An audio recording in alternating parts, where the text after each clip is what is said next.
Kilo নয় 2 kilo নয়, পুরোপুরি 4 কিলো মাংস। দেখতেই পাচ্ছ কড়াই বসে গেছে, পেঁয়াজ ভাজা হচ্ছে, পেঁয়াজ কষানো হচ্ছে। তো এইটা হচ্ছে আজকে আমাদের দুপুরের পিকনিক। তো পিকনিকে আমরা কোনো মানে টাকা পয়সা দিইনি, এইটা হচ্ছে আমার বান্ধবীদের বাড়িতে, ওরাই আমাদেরকে খাইয়েছে। তো এটা হচ্ছে মাটন, দেখতে পাচ্ছ কত। তো এখানে এটা হচ্ছে কাকু স্পেশালি আমাদের জন্য বানাচ্ছে। তো একটা কথা না, ছেলেদের হাতে রান্নাটা একটা অন্যরকম টেস্ট। তো আমার বাবাও রান্না করতো, তো যখন তিনি ছিলেন, তো সেক্ষেত্রে কাকুকে দেখে আমার বাবার কথা মনে পড়ে যাচ্ছে।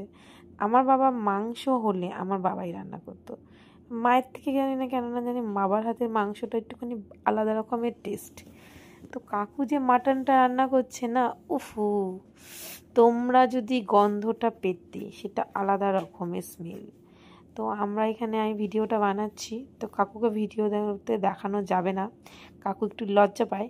তো তার জন্য আমি ভিডিওটার ফোকাস পুরোপুরি মাংসের কড়াইয়ের মধ্যে। পেছন দিয়ে ওরা ডাকছিল, যাই হোক একটুখানি ভিডিও বানাচ্ছিলাম। তো এইটা হচ্ছে কড়াইতে কাকু মাংসটা বসিয়ে দিয়েছে।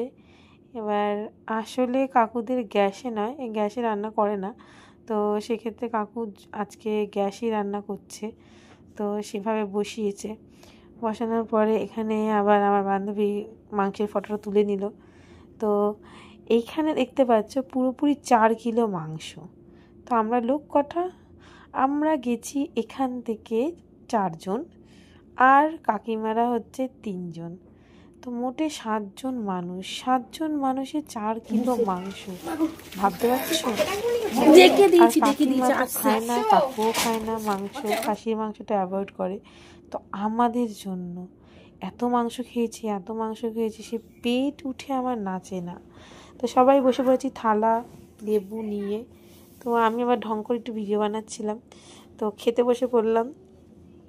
আহা হা হা, মাংস যদি তোমরা দেখতে, আমার থালা তো ভর্তি করে মাংস দিয়েছে। এত মাংস, প্রথমে দিয়েছে যে ভাত, উচ্ছে ভাজা,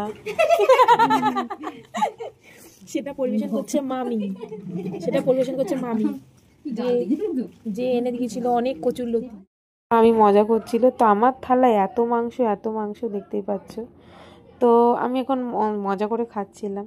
তো দেখা হচ্ছে নেক্সট ভিডিওতে। তো টাটা। আজকের পিকনিকটা মানে এটা পুরো স্মৃতিকারক পিকনিক। প্রথমত খাসির মাংস আমার ফেভারিট। তো কার কার ফেভারিট কমেন্ট করো।